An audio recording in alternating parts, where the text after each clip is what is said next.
Nous sommes deux pharmaciens, puis aujourd'hui, on va noter sur 10 des médicaments de vente libre que vous utilisez probablement couramment.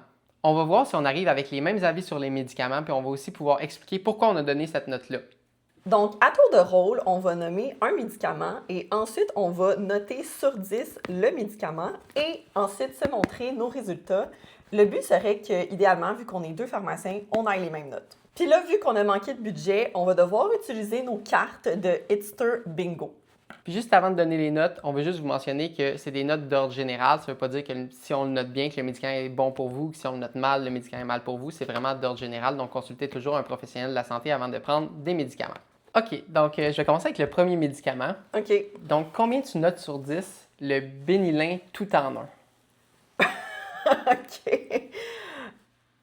Tu commences en force, là. Ouais. J'aime ça parce que sur notre carte Hitster Bingo, le truc est vraiment petit. J'ai vraiment mal mis mon chiffre. OK. 1, 2, 3. Combien t'as mis? 2? Hey, ça commence bien! On est quand même bien. Ben oui, pourquoi tu as mis 2, toi? En fait, c'est qu'en général, donc là, on parle d'un produit, je dirais, comme pour le rhume et tout. C'est un produit combiné, c'est-à-dire qu'il y a plusieurs ingrédients à l'intérieur. Honnêtement, je recommande tellement jamais ces produits-là que je ne sais pas exactement c'est quoi qui est dans le Benylin tout en un. J'ai regardé, il y a il y a de l'acétaminophène, fait qu'il y a du Tylenol, Ouais. il y a un antitussif, il y a un expectorant, Lequel? OK. le dextromethorphan, il y a un expectorant, puis il y a un décongestionnant. OK. Fait que déjà là, juste de donner un antitussif avec un expectorant, c'est l'expectorant pour faire sortir les sécrétions. J'ai vu pas grand monde sortir des sécrétions sans tousser personnellement. Fait que si on donne un antitussif, on vient un petit peu contre l'idée de sortir des sécrétions. Puis ben, est-ce que tu as mal à la tête? Est-ce que tu as absolument besoin d'un décongestionnant? C'est rare que vraiment le produit va répondre à seulement les symptômes qu'on a. Oui. Tu sais, souvent, les gens vont se retrouver à prendre plus comme des médicaments que nécessaire, mais il y a aussi que c'est tellement comme pas super bien indiqué ce qu'il y a dans le produit. Il faut vraiment lire les ingrédients actifs. Tu sais, souvent, les gens, ils ne sauront pas que, mettons, il y a du Tylenol dans ce produit-là. Fait que si, mettons, en plus, ils prennent du Tylenol parce que, tu sais, justement, ils essaient de soulager d'autres symptômes, bien là, si on rajoute du Benylin tout en un, on pourrait se retrouver à dépasser, mettons, le maximum de Tylenol par jour, qu'il ne faut vraiment pas dépasser, sans le savoir. Absolument. Parce que c'est ça. Souvent, les gens ils nous disent, on dit, ah, vous avez pris un sirop pour la toux, lequel? Ils me disent du Benylin. Mais il y a tellement de Benylin différents. Puis, tu sais, mettons un Benylin qui a juste un antitussif, ça pourrait être correct, mais le Benylin tout en un, là, c'est là que ça pourrait des fois rentrer en problème avec leur dossier. Fait que regardez vraiment quel produit pour la toux qu'on prend, surtout dans les ingrédients actifs, ça va être marqué, mais les tout en un, les choses comme ça, bien rare que c'est un bon choix. C'est aussi souvent les ingrédients qui ne sont pas à prendre à la légère. Je pense surtout, mettons, au décongestionnant, la pseudoéphédrine. C'est vraiment pas indiqué dans plusieurs cas chez plusieurs personnes. Fait que, tu sais, même si c'est un médicament en vente libre, ça ne veut pas dire que c'est sécuritaire. Fait qu'encore une fois, de s'informer avant de le prendre. Bon, là, vu que tu as commencé avec un médicament, avec une basse note, je vais essayer de changer la tendance. Okay. Donc, combien tu notes sur 10 le Laxadé? Je l'avais dans ma liste aussi, le Laxadé à donner. Ben là! OK. On va sur match. 3, go! Ouais! Wow! Ouais. On va-tu bien? Donc, un 10 sur 10. Ouais. Donc. Oh, que j'aime le Laxadé. Ben, c'est dur à battre comme produit. Personnellement, pour Laxadé, c'est un produit pour la constipation. Qu'est-ce que ça fait le Laxadé? En fait, son mécanisme d'action, c'est que ça va venir. C'est une petite poudre, en fait, qu'on va mettre dans. Bon, on peut le mettre dans à peu près n'importe quoi. N'importe quoi. Habituellement, moi, j'en mets dans mon café. Ouais, souvent, on va le mettre dans un liquide pour diluer la poudre, puis aussi amener plus d'eau dans l'intestin en même temps. Mais c'est ça peut être dans du jus, de l'eau. La poudre, elle goûte rien en théorie ou très peu. Là. Moi, personnellement, je trouve que, mettons, si tu le mets dans l'eau, mais dès que tu le mets, mettons, dans quelque chose de, mettons, j'en ai déjà goûté dans du lait, du jus, ça goûte rien. Ben, c'est ça. Le goût est très peu prononcé. Puis, ce que ça va faire, ça va permettre de faire migrer l'eau vers l'intestin. Ça va attirer l'eau dans l'intestin. Puis, c'est pas un produit qui est vraiment comme absorbé. Ça reste dans l'intestin. Ça fait amener l'eau. Fait que très peu de problèmes de contre-indication. Puis, exact. Dans le fond, moi, c'est vraiment mon premier choix dans vraiment presque toutes les situations. Donc, en pédiatrie, chez l'adulte. C'est vraiment mon premier choix, comme j'ai déjà dit. Puis, c'est un produit qui est quand même doux aussi, là. Fait que, tu sais, c'est pas un produit qui va faire courir, aller aux toilettes, là. C'est vraiment... tu sais, c'est efficace sans être extrême. Fait que je dirais que les gens aussi, habituellement, l'aiment quand même, là, parce qu'il y a très peu d'effets secondaires avec ce produit-là. Puis, tu sais, il y a une bonne efficacité. Puis, il y a une question qu'on reçoit souvent, c'est est-ce que je peux prendre ce médicament-là régulier? Qu'est-ce que tu Oui. répondrais à ça? Ouais. Tout à fait. Oui, parce que c'est ça. Tout à fait. C'est pas un médicament qui va rendre les intestins paresseux ou quoi que ce soit. Fait que si on a des problèmes de constipation chronique, pour peu importe la cause, des fois, il y a des médicaments qui peuvent causer de la constipation, puis qu'il faut, mettons, si on n'a pas le choix de prendre celui-là, ce médicament-là qui cause la constipation, bien, du Laxadé, ça pourrait être pris de manière chronique pour ramollir les selles. Fait que ça nous permet, tu sais, la constipation, c'est pas juste, tu sais, c'est pas juste de pas aller à la selle, c'est aussi de forcer quand on va à la selle. D'avoir des selles qui sont plus dures. Plus difficile à évacuer. Fait que des fois, si on a ça, il faut forcer à chaque fois. Mais le Laxadé, ça pourrait être une bonne option à prendre de manière chronique pour ralentir les selles. C'est peut-être le seul point que ça fonctionne moins bien, c'est si on veut sortir la selle tout de suite, ben c'est pas... C'est ça, c'est c'est plus sûr long qu'il y a un d'action. délai d'action, c'est pas immédiat, mais c'est pour ça que, tu sais, justement, souvent quand que... J'aime mieux le commencer plutôt plus tard. Ouais. Il faut pas attendre trop longtemps avant de le commencer. Il faut pas attendre que ça soit bien bouché, ça fonctionnera pas. Mais là, ça, c'est une autre histoire. Effectivement. OK. Bon, Attends, je vais dis-nous aller- ton prochain produit. je vais aller là. chercher ma liste. Là. OK. Et là, avec un produit vraiment commun, donc combien tu notes sur 10 l'ibuprofène, donc le Advil, le Motrin? Ah non, c'est c'est sûr, dur à c'est noter, sûr qu'on ça. n'aura pas les mêmes notes. Ça, c'est dur à noter, je trouve. On va vous expliquer pourquoi. OK. J'aurais dû penser à ma note avant de le mettre. Non, c'est un peu trop haut à mon goût. OK, c'est sûr qu'on n'aura pas les mêmes notes. OK. 3, 2, 1. J'ai mis 6. Oh, t'as mis 8. J'avais mis 7, j'ai changé pour 6. Mais je l'ai J'ai surtout, mis 8. descendu. OK, fait qu'on n'a pas tout à fait la même note, mais C'est parce que c'est pas facile, là. moi, c'est plus parce que c'est un très bon produit quand il est utilisé chez la bonne personne. Exact. Moi, pourquoi j'ai descendu la note, c'est parce qu'il est en vente libre, puis je pense qu'il est justement pas tout le temps utilisé chez la bonne personne. C'est pourquoi que je l'ai descendu. Ouais. Mais c'est quoi les problèmes qu'on pourrait rencontrer avec l'ibuprofène? Ben, c'est un produit qui est justement, qui peut ne pas être indiqué, donc dans le fond contre-indiqué ou qu'il faut prendre comme plusieurs précautions, mais dans plusieurs cas. Tu sais, dans le fond, c'est pas juste dans des cas rares, non. Tu sais, il y a quand même plusieurs interactions avec des médicaments de prescription. Il y a aussi, tu sais, on veut pas le prendre si on a plusieurs quand même, dans plusieurs cas de problèmes de santé, tu sais, des problèmes cardiovasculaires, tu sais, des problèmes là, au niveau des reins.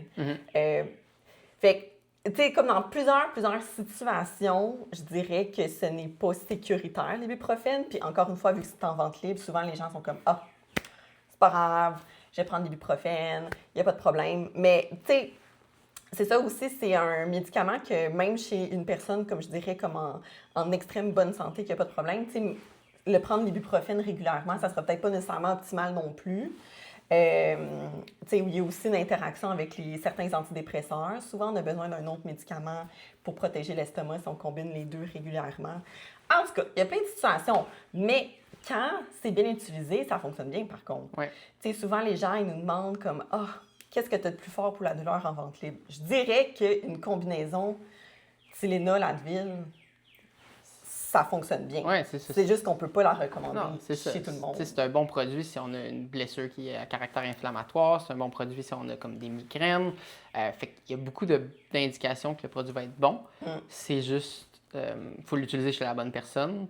Puis moi, j'ai descendu la note. Moi, j'avais mis 7. Après ça, j'ai mis 6. Juste parce que j'ai l'impression souvent, tu demandes à une personne, puis il dit qu'il prend de l'Advil. Puis là, tu regardes son dossier, il était... Ouais. Peut-être T'es comme, pas j'aurais pas recommandé. non, c'est ça. C'est ça, je pense, ma note était comme plus basse parce que les gens les prennent trop à la légère. J'ai Mais toi, l'impression. t'étais plus haut, t'avais mis 8. Oui, parce Plus haut que que moi. j'aime quand même ce produit, mais j'ai diminué, j'ai pas donné 10 sur 10 parce que, justement, les gens sont trop... Tu sais, c'est un médicament en vente libre, fait qu'ils sont comme, ah, c'est sécuritaire, alors que l'Advil, c'est vraiment un des médicaments en vente libre, je dirais, qui peut occasionner vraiment le plus de problèmes. Puis vraiment des problèmes sérieux. Là. Ouais, fait que c'est absolument. vraiment pas à prendre à la légère. Là. Absolument. Est-ce qu'on passe au prochain? Je pense qu'on peut passer au prochain, qui est à ton tour de OK. dire. OK. Combien tu notes sur 10 le Benadryl? Je l'avais sur ma note aussi, sur ma liste aussi. J'en ai perdu mon capuchon. Combien tu notes sur OK. 10 le Benadryl? Je me rends compte que j'ai été généreuse avec le Benylin tantôt. 2? Ouais. C'est vrai. C'est parce qu'il y a des bons produits, mais ils sont juste tous pas dans la bonne situation. OK. Ouais, ok. 1, 2, 3. J'ai mis 4. Oh, t'as mis 0. J'ai mis 0. Tant que ça? OK. Dans quel contexte tu recommandes du Benadryl?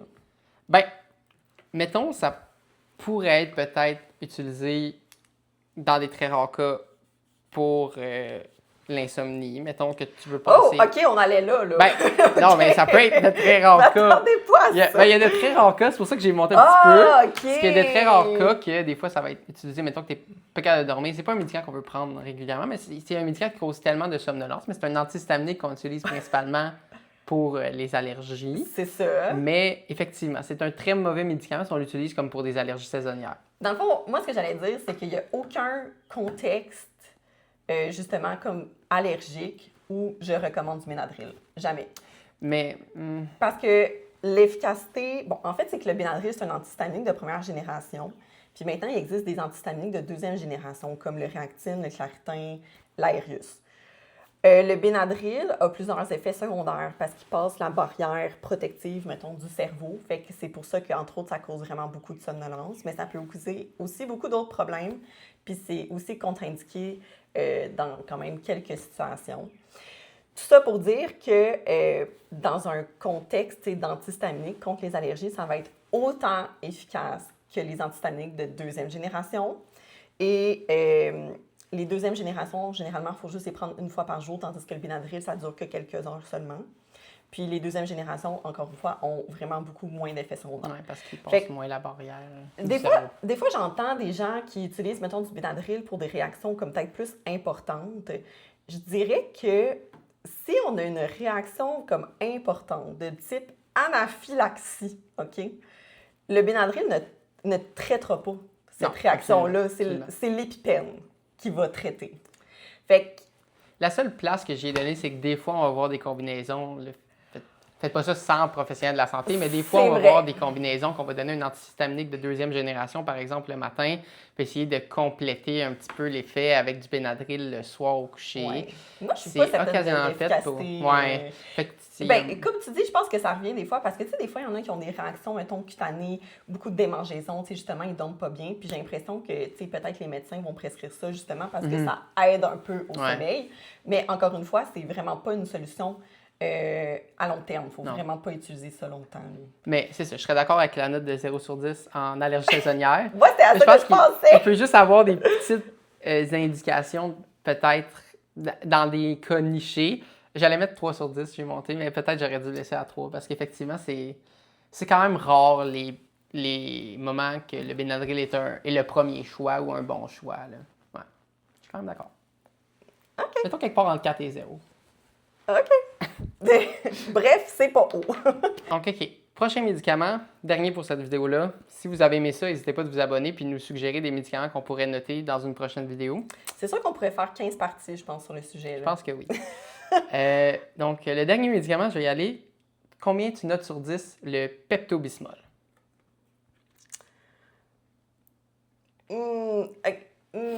Je trouve que ça ressemble au Benadryl. Ouais, c'est pour ça que moi, je suis un peu en train de... It's giving Benadryl, là. Ouais. OK. Moi, je suis allé de manière conséquente avec le Benadryl. J'ai vu ta réponse, pour t'as pas la même. J'ai mis 4. Moi, j'ai mis 2. Juste parce que ça aussi, ça peut être niché. Mais j'avoue que je pense que j'aurais pu mettre plus bas parce que j'étais allé de manière conséquente avec le Benadryl. Dans un contexte de mettons, produit de vente libre, je pense qu'on aurait pu mettre pratiquement J'avoue que vraiment pas bon. C'est vrai. Parce que, dans le fond, là, c'est qu'on tourne autour du pot, là, mais c'est qu'en pharmacie, je dirais que le Pepto-Bismol, on le donne seulement pour une indication, en Donc, général. le H. pylori, qui est une bactérie au niveau de l'intestin qu'on va traiter avec comme quand même un gros traitement. Puis le Pepto-Bismol fait partie de un des 2 traitements qui est recommandé en première intention. Fait que ça fait partie de un des choix. Là, il y a d'autres médicaments à donner avec ça. Fait que ça a quand même sa place dans des traitements. Puis ça a quand même c'est quand même pertinent de le... Faut que ça existe. C'est Faut ça, que ça c'est quand même existe. pertinent que ça existe parce qu'il va aider à traiter une bactérie Le H. pylori. Mais c'est pas une bactérie super fréquente. C'est super fréquente, mais... C'est pas quelque chose qu'on voit souvent, mais justement, le Pepto-Bismol est nécessaire dans ces cas-là. Je dirais que le problème, c'est que le Pepto-Bismol, mettons, pour une condition... Souvent, les gens ont tendance à le prendre pour... Là, il est marqué plein de symptômes sur l'emballage. Nausées. Reflux après problème digestif. Mais toi, est-ce que tu le recommandes dans ces cas-là? Absolument pas. Il y a vraiment des meilleures options. Là. Ouais. Puis d'ailleurs, votre pharmacien peut en prescrire là, des médicaments pour ça. Mais oui, juste en vente libre, déjà là, il y a des meilleures options. Ça dépend des symptômes exacts, mais il y a vraiment des meilleures options. Fait que c'est pas un médicament que j'ai. En fait, j'ai jamais de ma J'ai jamais carrière recommandé du Pepto-Bismol en vente libre. Les seuls moments que j'ai servi du Pepto-Bismol, c'est pour le H. pylori. Lorsqu'on reçoit une prescription pour un H. pylori, la bactérie. Non. Mais sinon, jamais en carrière. Fait que peut-être le 4 sur 10. Je suis allé conséquent au Benadryl parce qu'il y a une indication nichée. Ouais. Mais j'avoue que en vente libre, 0 sur 10. Ouais. Quand on l'utilise, pour le H. pylori, ben là, 10 sur 10. Ça dépend. On fait une moyenne entre 0 et 10.